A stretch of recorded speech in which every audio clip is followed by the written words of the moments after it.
Nicolas Richard, je suis à la fois le directeur du CPIE des Pays de l'Aisne qui est accueillant aujourd'hui et le secrétaire général de l'Union nationale des CPIE qui est l'une des deux structures qui anime le collectif des sciences participatives en biodiversité depuis déjà 4 ans maintenant.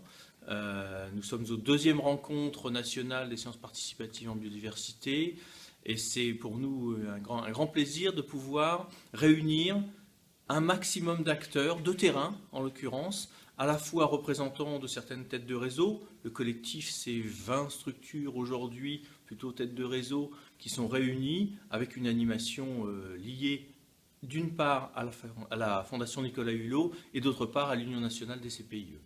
Donc aujourd'hui, deux journées de rencontres aujourd'hui qui se terminent.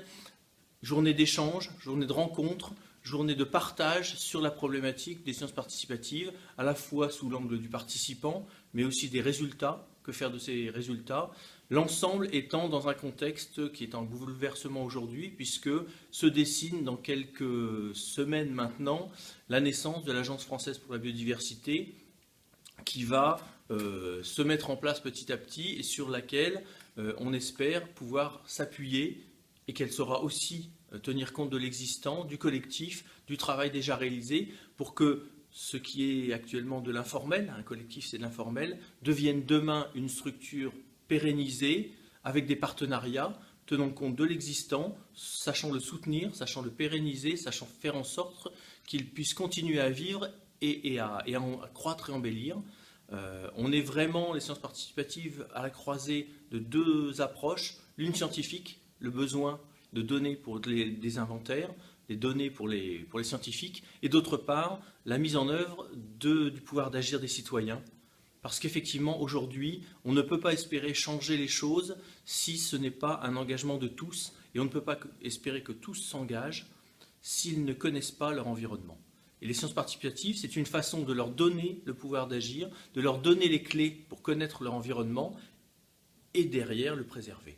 Donc pour nous, c'est essentiel, cette action des sciences participatives, parce qu'effectivement, c'est une façon de rendre chacun acteur de son environnement et de son environnement de demain. Voilà ce que je souhaitais dire en quelques minutes.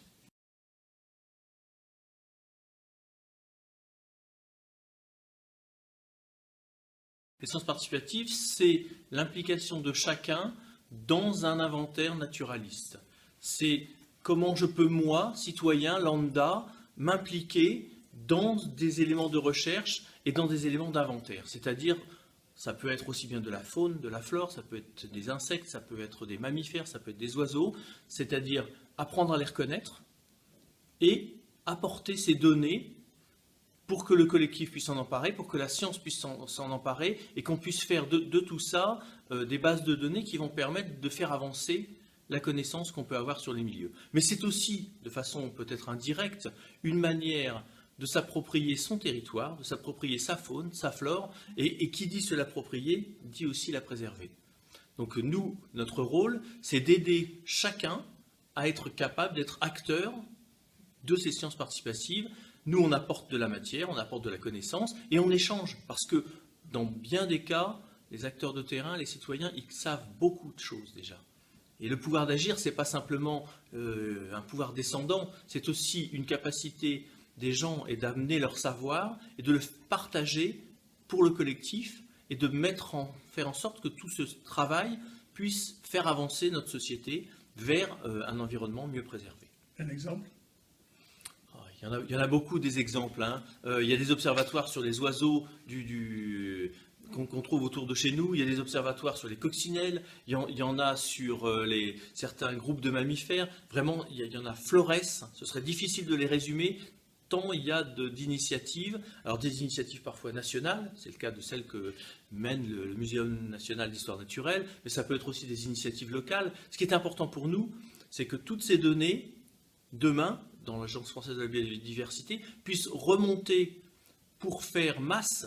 On a eu il y a encore quelques semaines des résultats alarmants donnés par l'UICN et le WWF, nous disant le nombre d'espèces disparues et le nombre d'animaux disparus dans les 30 dernières années. Ces données, au niveau mondial, il a bien fallu les prendre et les trouver quelque part. Et en étant tous acteurs de ces éléments-là, on peut contribuer à la connaissance et contribuer aussi à la préservation. Parce qu'on ne préserve que ce que l'on connaît et on n'aime que ce que l'on sait. Voilà, donc voilà. Demain, les gens qui auront su reconnaître une coccinelle ne marcheront plus dessus de la même manière et ils ne marcheront plus du tout. En tout cas, c'est notre espoir. Voilà.